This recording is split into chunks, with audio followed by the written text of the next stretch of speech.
What you witnessed was not a roster issue. It was not a Caitlin Clark issue. And it certainly was not a talent issue.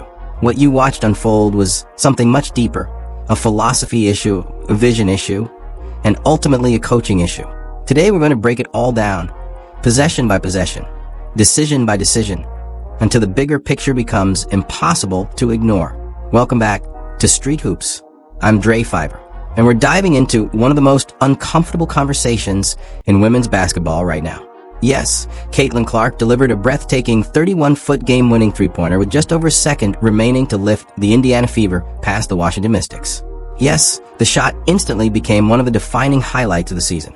And yes, it deserved every headline, every replay, and every celebration it received.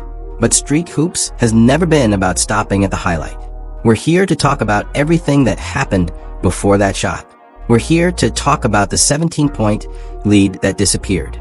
We're here to talk about offensive possessions that looked confused, rushed, and disconnected. We're here to talk about the stretches where Indiana struggled simply to organize itself. Most importantly, we're here to talk about what made Caitlin Clark such a transformational player in the first place, and whether the current system is allowing that version of Clark to thrive. Let's begin with the facts. Indiana built a commanding 17-point lead against a Washington team that ended the game below 500 and ranked among the league's weaker defensive units. For much of the first half, the Fever looked sharp, aggressive, and in complete control. Then everything changed. The Mystics gradually chipped away at the advantage. Washington won the third quarter. They won the fourth quarter. The Fever offense stalled. Possessions became slower. The rhythm disappeared. By the final minute, Indiana found itself trailing despite controlling most of the game. Think about that for a moment. A team that had dominated for nearly 3 quarters suddenly needed a miracle just to escape with a victory. And that miracle arrived in the form of Caitlin Clark. But here's the question nobody seems eager to ask. Should they have needed a miracle at all? Because when you examine the final play closely, something stands out immediately. The game-winning shot wasn't the product of flawless execution from start to finish. It emerged from a split-second adjustment. Sophie Cunningham inbounded the ball. Washington's defender gambled aggressively, attempting to jump the passing lane. In that instant, Clark found herself completely uncovered. Cunningham recognized the opening and delivered a perfect pass. Clark caught it, rose up, and drilled the shot. An incredible basketball moment. But here's what makes the sequence fascinating. Watch the play carefully. The initial action appears designed to create an opportunity for Kelsey Mitchell. Clark wasn't the first option. The eventual game-winning shot developed because Cunningham made a brilliant read and Washington made a costly mistake. The play succeeded because players reacted instinctively in real time. That's not criticism of the players. In fact, it's the opposite. It's praise. Cunningham deserves tremendous credit for recognizing the opening. Clark deserves enormous credit for capitalizing on it. But the sequence raises an uncomfortable question.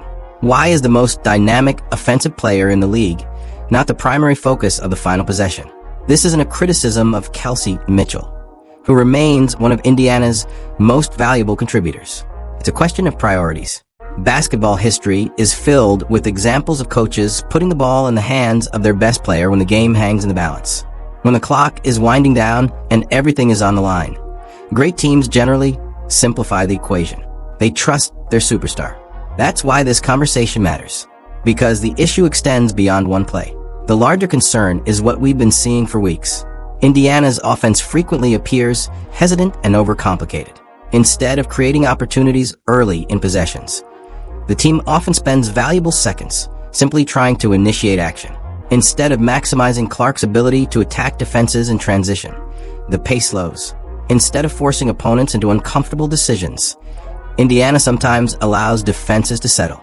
And that's where the philosophical debate begins. What makes Caitlin Clark special? It's not only the shooting range. It's not only the passing. It's not only the scoring. It's the pressure she places on a defense every second she has the ball. Defenders panic when she crosses half court. Help defenders cheat toward her. Entire defensive game plans revolve around limiting her influence. When a player commands that level of attention, the offense should constantly leverage it. The goal should be to create chaos. The best version of Clark's game is unpredictable, fast, aggressive, and relentless. It's the version that forces opponents to make impossible choices.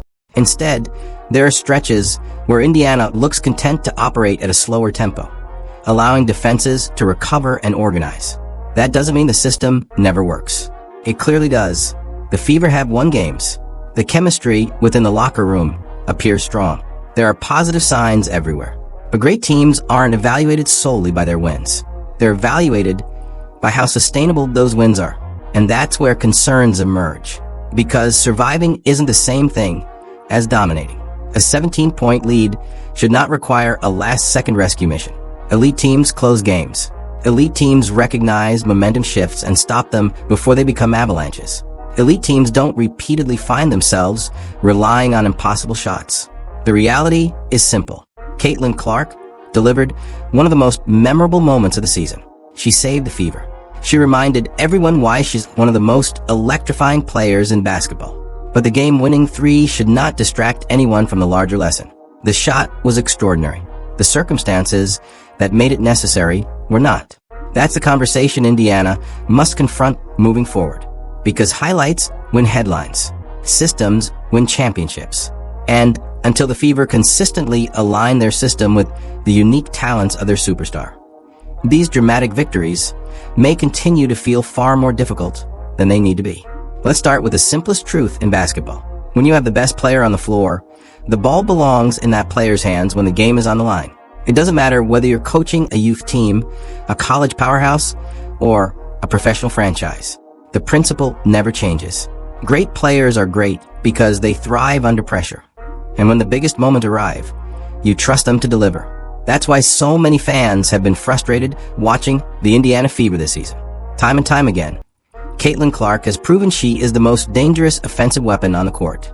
Her shooting range stretches defenses to impossible limits. Her passing vision creates opportunities that most players never even see. Her ability to control tempo and create offense from nothing is rare, even at the professional level. Yet too often, the Fever's offense seems designed to treat her as just another piece of the puzzle rather than the centerpiece. Against Washington, there were multiple possessions that perfectly illustrated the problem. The ball crossed half court, everyone got into position, and then nothing happened. No urgency, no movement, no creativity, no attempt to attack before the defense could get organized. Clark would bring the ball up, pass it off, relocate to the perimeter, and suddenly the possession would grind to a halt. The shot clock would continue ticking. Players would stand, waiting for something to develop. Eventually, someone would be forced into a difficult shot with only a few seconds remaining. Those weren't isolated moments. They happened repeatedly throughout the game. And that's what makes this conversation so important. Because what we're seeing isn't simply a missed shot here or a turnover there. It's a larger question about identity. What kind of team does Indiana want to be? When many fans fell in love with Caitlin Clark's game, they weren't just watching a scorer. They were watching a player who transformed the pace of basketball itself. The version of Clark that captivated millions played fast. She pushed the ball after rebounds. She attacked before defenses were ready. She created transition opportunities out of thin air. She turned routine possessions into highlights because opponents never had time to get comfortable. Every possession felt alive. Every trip down the floor carried the possibility of something special. That style wasn't chaotic. It was purposeful. It forced opponents into mistakes. It created open shots. It generated excitement. Most importantly, it maximized Clark's unique talents. When you watch footage from earlier stages of her career, the difference is impossible to ignore. The pace was faster. The ball moved more freely. Teammates cut harder. Defenses were constantly scrambling. The game flowed. Today's Fever offense often feels different. More deliberate, more methodical, more dependent on half-court execution. There's nothing inherently wrong with half-court basketball. Plenty of successful teams rely on structure and discipline. But every system should be built around the strengths of its best players. That's where the debate begins. Because Clark's greatest strength has never been slowing the game down. Her greatest strength is creating chaos for defenses. She thrives when opponents are uncomfortable. She thrives when rotations break down. She thrives when defenders are forced to make split-second decisions. Every time the pace slows unnecessarily, some of that advantage disappears. It's like owning the fastest car on the track and choosing to drive it through city traffic. The vehicle still works. It can still win, but you're not using it to its full potential. That doesn't mean the coaching staff deserves all the blame.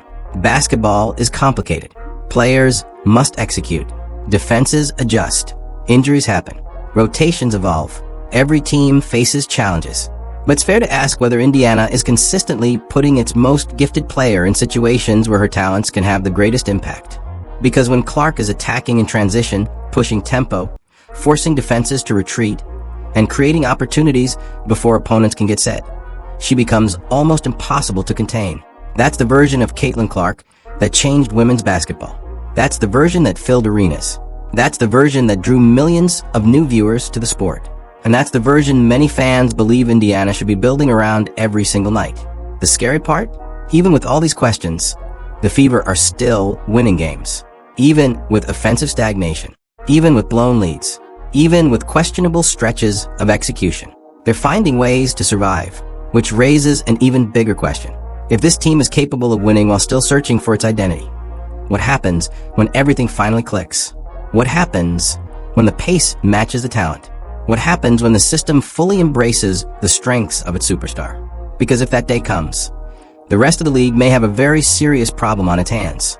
Caitlin Clark is something entirely different. She is a player built for speed, creativity, and controlled chaos. The very qualities that make her special are the qualities that become muted when every possession slows down into a half-court grind. That is the heart of the debate surrounding Indiana right now. When Clark entered professional basketball, she brought with her a style that transformed games. She pushed the pace relentlessly. She attacked before defenses could organize themselves. She created scoring opportunities out of thin air, turning routine possessions into highlight reels. Her ability to see plays develop seconds before anyone else made her one of the most dangerous offensive players in the sport. What made Clark extraordinary was never just her shooting range. Yes, she can hit shots from a logo. Yes, she can bury defenders with deep three-pointers.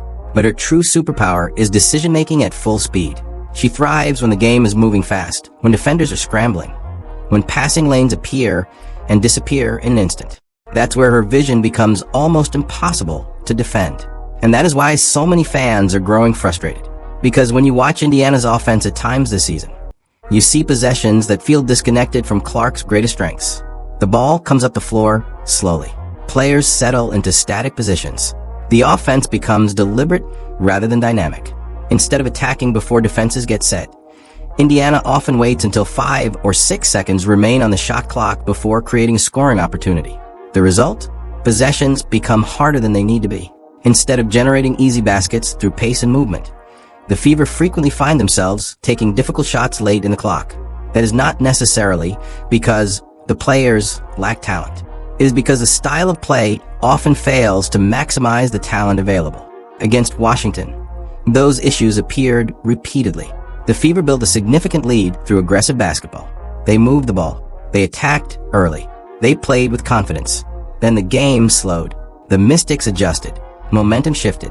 And suddenly Indiana found itself fighting for survival in a game that should have been comfortably under control.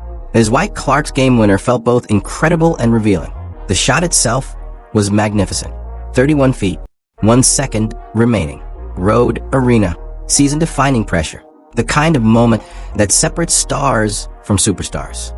But the shot also masked deeper problems. Because without that miracle basket, the conversation today would look very different. People would be talking about a blown 17-point lead. They would be talking about offensive stagnation. They would be talking about second-half execution. Instead, Clark rescued everyone with one swing of the pendulum. Great players do that. The concern is that Indiana keeps needing her to do it. There is another layer to this discussion as well, and it involves coaching philosophy. Some coaches believe in structure above all else. They want every possession organized, every movement planned, every player operating within clearly defined responsibilities. That approach can work. Championship teams have been built that way. But other coaches build around their stars instead of asking their stars to fit into a predetermined structure. They identify what makes a player unique and then design everything around maximizing those gifts. When people criticize Indiana's offense, this is often what they are really asking. Is the system serving Caitlin Clark? Or is Caitlin Clark being asked to serve the system? Those are very different approaches. Neither question automatically makes Stephanie White a bad coach. In fact, White has done several things extremely well. The team culture appears strong. Players support one another. The locker room seems unified. Indiana has shown resilience repeatedly. Those are important achievements. But professional sports are ultimately about maximizing talent.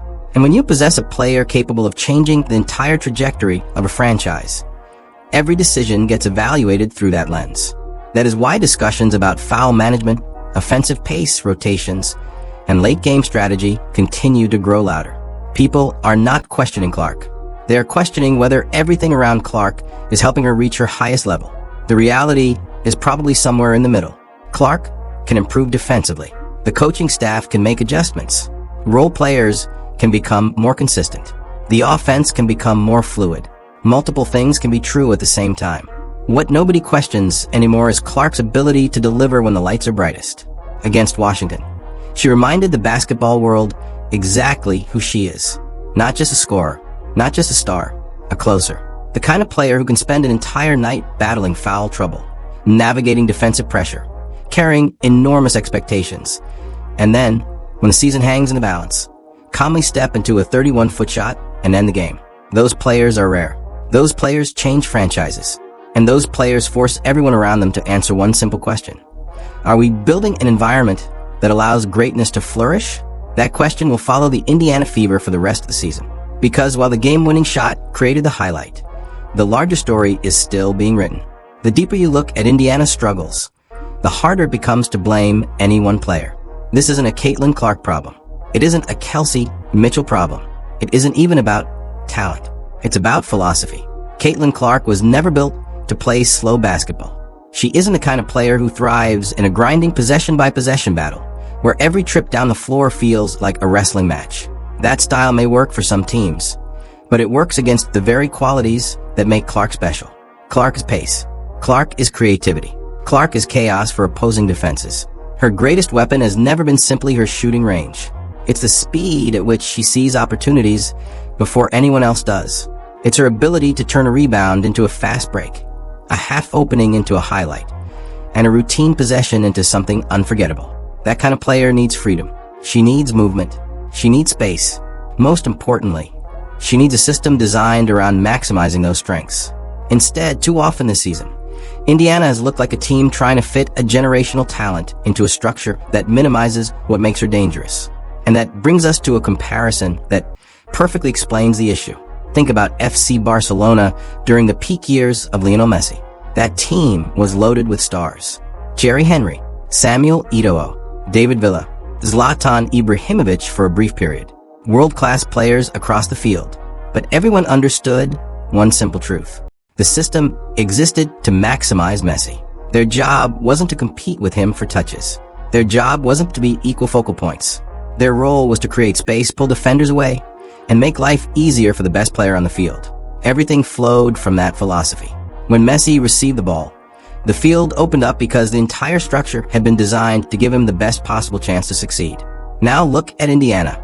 They have Caitlin Clark, arguably the most electrifying offensive talent the WNBA has seen in years. Yet far too often, the offense treats her as merely one option among many.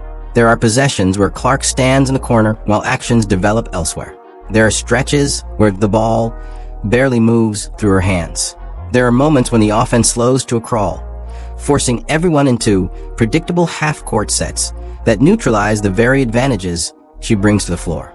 That isn't building around your superstar. That's asking your superstar to adapt to everyone else. And those are two very different things. The final possession against Washington only amplified the conversation. Clark hit the game-winning shot. The highlight dominated social media. The celebration was incredible. But the larger question remains, why does Indiana so often find itself relying on individual brilliance to escape situations that should never have become crises in the first place?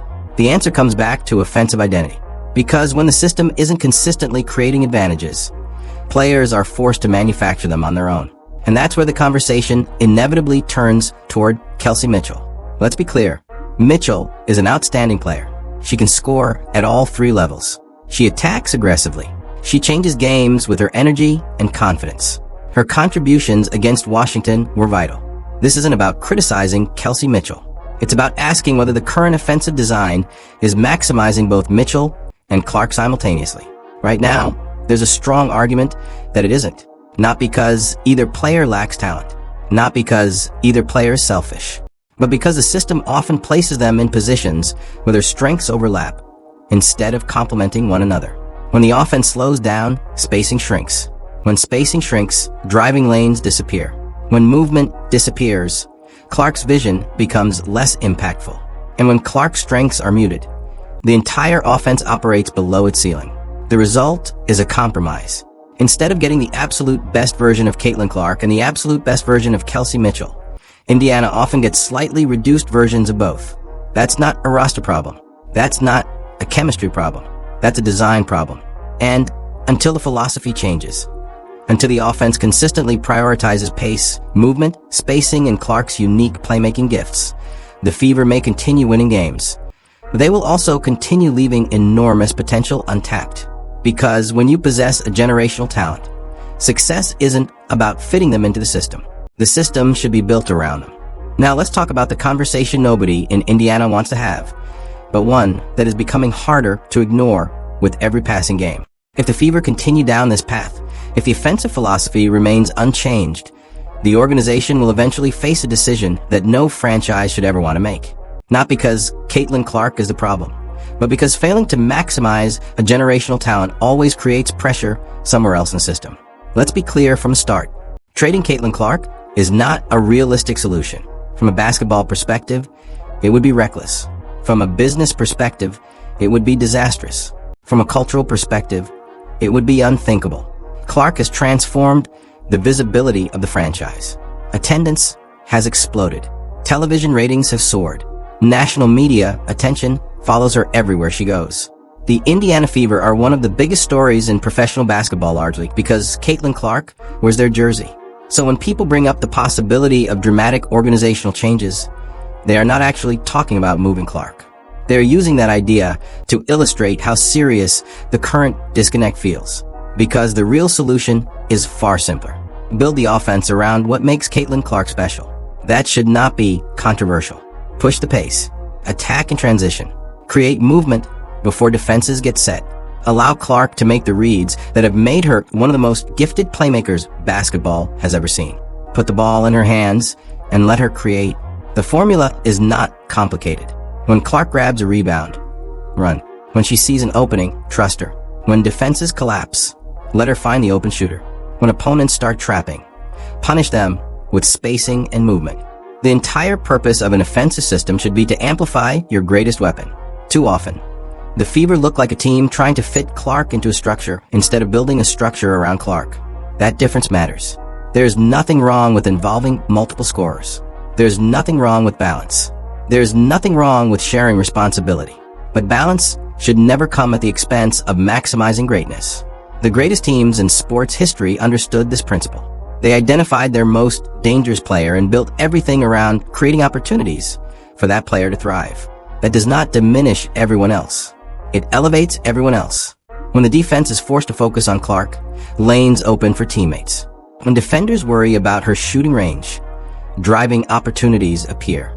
When opponents commit extra help, passing windows emerge. Her gravity changes the entire floor. That is why it can be frustrating to watch possessions, where Clark ends up standing on the perimeter, while the offense drifts aimlessly toward a late clock bailout attempt. Those possessions feel like missed opportunities. Not because her teammates lack talent, not because the roster lacks ability, but because the team possesses a uniquely rare offensive engine and too often fails to fully utilize it. And yet, despite all of those concerns, despite the questions surrounding offensive identity, despite the blown lead, despite the foul trouble, despite the missed free throws, the game against Washington still ended with a reminder of why Clark is different. With seconds remaining, she delivered. Again, the circumstances were far from ideal. Indiana had watched a massive lead disappear. The pressure was enormous. The game appeared to be slipping away. Clark herself admitted afterward that her hands felt clammy. Most players in that moment feel doubt. The great ones feel responsibility. She caught the ball, rose up from well beyond the arc, and buried a 31-foot dagger that stunned the arena. That shot was more than a game winner. It was a reminder. A reminder that some players possess an ability that cannot be diagrammed on a whiteboard. An ability that exists beyond systems, beyond schemes, beyond coaching decisions. The ability to change everything with a single play. That is what makes Caitlin Clark special.